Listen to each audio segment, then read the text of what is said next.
공수처가 오늘 오전에 긴급 브리핑 갖고 윤석열 대통령 내란 우두머리 혐의 사건 기소권까지 검찰에 넘기기도 했다. 이렇게 결정을 했어요. 구속한 지 나흘 만에 검찰로 보내겠다고 하네요.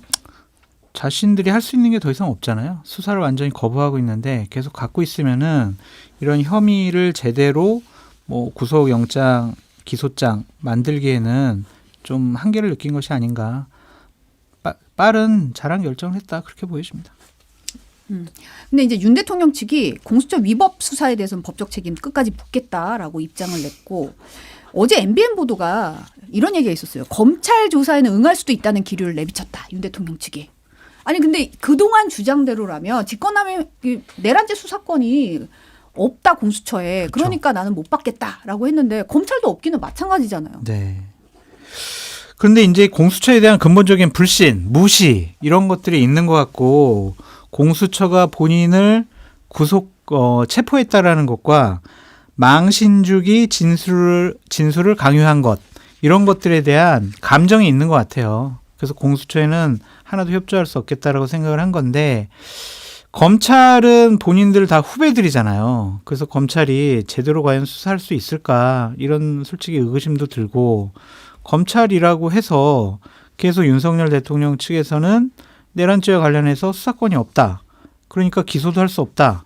그런데 내가 가서 왜 거기서 조사받냐 이렇게 할 수도 있고 근데 자기들 멋대로 해가지고 어떻게 할지 예측은 할 수가 없는데 과연 조사를 계속 불응을 하고 묵비권 행사하는 것이 도움이 될까 그것도 한번 생각을 해보시라라고 말씀드립니다. 검찰이 홈그라운드라고 지금 보는 것 같아요. 그러니까 윤석열 대통령의 이제 고향이기도 하고 그래서 근데 검찰이 본인들이 윤석열이 원하는 대로 그렇게 이거를 그러면 예를 들면은 내란죄가 아니라 뭐 다른 걸로 기소하고 뭐 그렇게 할 수 있을까 지금 상황에서 검찰이 미치지 않고서야 제가 보기엔 그렇고 검찰 제가 여러 번 얘기했지만은 검찰은 권력의 냄새를 기가 막히게 맡습니다. 뭐 어찌 됐든 차기의 대통령이 뭐 심지어 뭐 이제 정권 교체가 안 되고 정권 연장이 된다고 하더라도 윤석열은 끝났다고 판단할 거예요. 예, 그렇기 때문에 윤석열이 원하는 대로 그렇게 될 가능성 거의 없다. 예. 지금 윤석열 대통령 12시 47분에 헌재에 도착했어요. 오후 이제 2시면은 4차 변론에 출석을 할 텐데 이번 탄핵 심판 첫 번째 증인으로 이제 김용현 전 국방부 장관이 출석을 하는데요. 만나는 거잖아요. 이제 뭐 윤 대통령 측, 국회 측, 그다음 재판관들이 김 전 장관한테 신문을 할 텐데 뭐 윤 대통령이 직접 신문에 나서는 것도 가능하다. 뭐 이런 얘기도 나오더라고요. 하겠죠. 뭐 할 수도 있고. 그런데 이제 우리가 장면 1, 장면 2로 나눠서 생각을 해봐야 될 것 같아요. 네. 김용현 전 국방부 장관이 이제 윤석열 대통령을 향해서 많은 분들이 이제 예측하기는 대통령님 말씀이 맞습니다. 예, 다 맞습니다. 이렇게 하는 장면이 생각을 해보니까 윤석열 대통령이 나한테 계속 미루고 있네. 자칫 잘못하면 내가 내란 수괴 우두머리가 될 수 있겠네. 나는 사형 아니면 무기징역 당할 수 있겠네. 그러면 안 되지. 그래서 거기서 이제 갑자기 발작을 하는 겁니다. 아니 말이야 내가 충안고 1년 선배인데 나한테 계속 그러면 안 되지. 사실대로 다 밝혀야지. 나한테 너무하는 거 아닙니까? 이런 식으로 본인 살려고 좀 윤석열 대통령을 곤란하게 할 수도 있지 않을까 그런 생각이 드는데 글쎄요. 우리가 한 1시간 30분 후면 어떻게 될지 볼 수 있겠네요. 궁금합니다. 예, 윤석열 대통령이 직접 신문에 나설지도 되게 궁금해요. 그래서 뭐 국회에서 가림막 설치해야 된다라고 뭐 주장했는데 저는 그럴 필요 없다라고 보고요. 여기서 굉장히 많은 것들이 조금 이렇게 드러날 것 같아요. 그러니까 또 윤석열 대통령께서 그러면 또 이거 있잖아요. 이거 이렇게 할 건지 되게 궁금하고 말씀하셨다시피 포고령은 이미 뒤집기 어려울 정도로 저는 포고령을 만약에 김용현이 제가 다 작성했습니다라고 하면 굉장히 놀랄 것 같아요.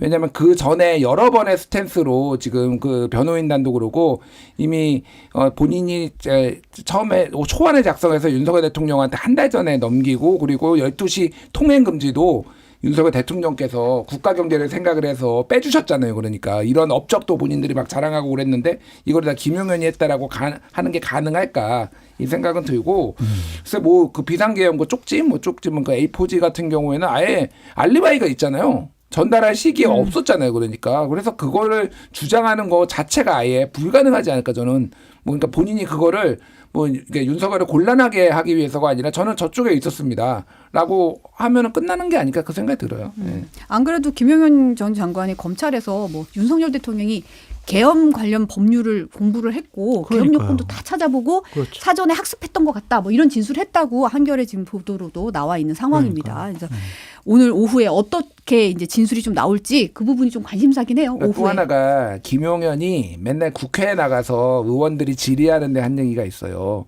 난 법 몰라요. 이렇게 맨날 진짜로. 나 군인 출신이라서 법 모르나 막 법으로 따지니까 약간 적반하장식으로 나왔거든요. 법을 몰라요. 진짜로. 김용현은. 이거를 제대로 볼 수 있는 사람은 법조인이 봐야 되는 거죠. 그게 이제 윤석열 아니면 뭐 박성재 뭐 김주현 이런 사람들이 받겠죠. 그러니까. 네, 더불어민주당 이재명 대표가 오늘 오전에 신년 기자회견을 가졌어요. 탈이념, 탈진영의 현실적 실용주의로 전환하겠다. 뭐 어제 안 그래도 고양이가 뭐 무슨 색깔이면 무슨 상관이냐, 지만 잘 잡으면 되지, 뭐 이런 얘기도 했었잖아요. 근데 이제 기자들이 최근 지지율 침체 이유를 물었거든요. 거기에 대해서는 국민의 뜻이니까 저희로선 겸허하게 수용할 수밖에 없다. 더 낮은 자세로 책임감을 갖고 임하겠다라고 말했습니다. 어떻게 들으셨나요? 처음부터 저런 태도를 보이셨으면 좋았을 것 같다라는 좀 생각이 들어요. 처음에는 카톡 검열하겠다라는 식. 그러니까 국민의힘과 보수파 쪽에서 허위 사실을 유포해서 지지율이 이렇게 되고 있어라고 남탓을 했고요. 또한 민주당의 의원들을 이제 처음에 40% 지지율 나온 그 여론조사 회사에 보내서 뭐 조사하겠다 막 이런 얘기도 나왔었잖아요. 그러니까 자꾸 남탓으로 돌렸는데 그런 태도는 좀 옳지가 않다라는 생각이 들고, 얼마 전에도 이재명 대표가 아니 왜 이렇게 지지율이 이렇게 나와, 보고서 좀 만들어서 올려봐, 이제 이렇게 말씀하셨다는 거잖아요. 그거보다는 내가 뭐를 잘못하고 있지 않을까? 나의 행동과 메시지가 뭔가 좀 국민들에게 설득력이 없었기 때문에 이 탄핵 국면에서도 내가 이렇게 지지율이 올라가질 않고 역전당하는 정당 지지율에서는 그러한 수치가 나오지 않을까? 자기 탓, 우리 탓을 해야 되는데 그런 점이 좀 부족을 했는데, 어제 이제 한 언론 보도에 의하면은 민주연구원에서 내부 여론조사를 했는데도 똑같은 추세와 수치가 나왔다라는 거예요. 그럼 이건 대단히 심각하게 볼 수밖에 없다. 여론조사상 문제라고 보기는 어렵다. 일정한 여론의 민심의 흐름이 바뀌고 있다라고 이제 자각을 하신 것 같아요. 그러니까 오늘 기자회견에서도 민생, 경제 얘기를 많이 하셨잖아요. 그래서 이런 식으로 좀 민심에 맞는 그러한 판단과 생각으로 현재까지 여러 가지 오류가 있었다면 좀 수정해 나가야지, 안 그러면은 이게 이재명 대표로서는 원치 않는 결과가 나올 수도 있을 것 같아요. 그래서 지금이라도 좀 전략과 전술을 새롭게 짜야 될 시점인 것 같다라는 생각이 드네요. 네, 뭐 말씀하신 거 다 동의를 하고요. 그러니까 이재명에 대한 공포가 보수 진영에만 있는 건 아니에요. 이재명 열성 지지자들 말고 중도층에서도, 그러니까 이게 정서가 뭐냐면은 좀 이제 윤석열의 2년 반을 보면서 지긋지긋한 거예요. 이게 뭐가 됐든 윤석열이 마음대로 하고 계속 여야가 정쟁하고 싸우고 탄핵하고 막 이런 거를, 그러니까 이런 거를 좀 그만했으면 좋겠다라는 게 그런 정서가 있어요. 그래서 저는 차기 대선에 결국은 그 시대 정신은요, 통합하고 경제 살리기라고 봐요. 이 두 가지를. 근데 그 민주당 똑똑하신 분들 많으니까 그걸 모르겠어요. 그러니까 그 얘기를 하면서 정치 보복 안 하겠다 뭐 이런 거 나오고 이제 실용주의로의 전환 뭐 이런 건데, 요 정도의 말로 뭔가 국면을 전환하기에는 이재명에 대한 이미지와 그동안 해온 게 너무 많아요. 말했다시피 무슨 뭐 파출소 얘기하고 카톡 검열하고, 그러니까 이게 무슨 점령군 같은 느낌. 저는 이재명 대표가 전용기 의원 했을 때 굳이 자기가 나서가지고 그러면 가짜뉴스는 가만둬야 되나? 다 따려졌겠다 이런 식으로 본인이 입으로 얘기했잖아요. 되게 비판했어요. 왜 그러냐면 정무적으로 그건 틀린 판단이에요. 뒤에 빠지든지 그럴 필요 없다라고 얘기를 해야 되는 상황까지 지지자들의 주변에 취해가지고 계속 얘기하다가 지금 빨간불 경고등 들어오니까 이제 하는 거거든요. 그러니까 이재명 대표는 특히 너무 스탠스를 자주 바꿔요. 그래서 이게 지금 기본사회 본인의 당 강령에까지 넣은 지가 얼마나 됐다고 갑자기 성장 쪽으로 지금 확 바꿉니까? 지금 오늘 동아일보 보도도 나왔잖아요. 기본사회 폐기, 뭐 폐기는 아니라고 또 얘기 나오는데 어쨌든 접고 성장으로 가겠다고. 말을 이렇게 자주 바꾸는데 사람들이 신뢰를 갖겠냐고. 그래서 이 정도 선언만으로는 안 된다. 제가 보기엔 진짜 사람들이 구체적으로 와닿게 정치 보복 안 한다라는 말로 하는 게 아니라 뭘 어떻게 할지에 대해서 구체적으로 말하지 않으면은 그 불안감은 해소되지 않을 겁니다. 뭐 댓글을 안 봐도 장성철로 입 닥쳐 뭐 이런 댓글이 많이 올라올 것 같은데 이게 그냥 우리끼리 신념으로 우리 이재명이 뭘 잘못했어 라는 식으로는 이 상황을 돌파하기가 어려워요. 저는 제가 이재명 대표 참모라면 전 이거부터 하겠어요. 그 FGI를 해보겠어요. FGI요? 예. 그러니까 포커스 그룹 인터뷰 그룹 인터뷰. 이런 건데 중도층을 대상으로 나에 대해서 어떠한 이미지를 갖고 있을까? 내가 그러니까 양 진영은 워낙 이제 갈라져 있으니까 FGI 할 필요도 없어요. 근데 중도층은 내가 나에 대해서 왜 비호감도가 있을까? 내가 무엇을 어떻게 하는 게 좋을까? 나의 이미지가 무엇일까? 내가 비호감도 낮출 수 있는 방법을 무엇을 가지고 설득할 수 있을까?